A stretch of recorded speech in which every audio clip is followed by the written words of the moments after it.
আসসালামু আলাইকুম। আজকের ভিডিওতে আমরা অন্যরকম একটা টপিক নিয়ে আলোচনা করব। সেই টপিকটা হলো আমরা ইদানিং ফেসবুকে দেখতেছি যে বিভিন্ন ধরনের প্রতারণামূলক ভিডিও অনেকে আপলোড করতেছে। প্রতারণামূলক ভিডিওটা হলো যে অনেকে বলতেছে 31 আগস্টের পর ফেসবুক মনিটাইজেশন বন্ধ করে দেবে। আবার অনেকে বলতেছে যে 31 আগস্ট মনিটাইজেশন না পেলে আর মনিটাইজেশন পাওয়া সম্ভব না। অনেকে বলতেছে যে 31 আগস্ট ব্যাংক অ্যাকাউন্ট অবশ্যই সেট করতে হবে। মূলত মূল ঘটনাটা কি সেটা আমরা আজকে একটু জানবো। মূলত ফেসবুক প্রতিনিয়ত বিভিন্ন ধরনের আপডেট দিয়ে থাকে, এখনো আপডেট চলতেছে। তো যারা নিয়মিত ফেসবুকের মধ্যে কাজ করতেছে তারা অবশ্যই মনিটাইজেশন পাবে ধৈর্য ধরে কাজ করলে। তবে 31 আগস্ট কি হবে? 31 আগস্ট মূলত ফেসবুকের আপডেট সম্পূর্ণ হবে, যেমন 31 আগস্টে অনেকে মনিটাইজেশন পাবে এমন কোনো কথা না। যারা ঠিকভাবে কাজ করবে তারা মনিটাইজেশন পাবে। 31 আগস্টে যে পাবে এটা কোনো বিষয় না। অনেকে ভুলভাল বিভ্রান্ত ছড়াইতেছে যে 31 আগস্ট নাকি মনিটাইজেশন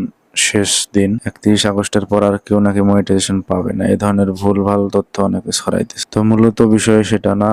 বিষয়টা হলো 31 আগস্ট ফেসবুকের একটা আপডেট হবে। এই ফেসবুক আপডেট কিছু বিষয় নিয়ে আপডেট 30 আগস্ট তাদের আপডেট কার্যক্রম আর কি শেষ হবে। অনেকেই ভুল তথ্য যারা ছড়াইতেছে এগুলো ভুল তথ্য থেকে আমরা বিরত থাকবো। নিয়মিত কাজ করি এবং নিয়মিত কাজ করলে অবশ্যই আমরা মনিটাইজেশন পাবো। তো আজকে এ পর্যন্তই। ভালো থাকবেন, সুস্থ থাকবেন। আল্লাহ হাফেজ।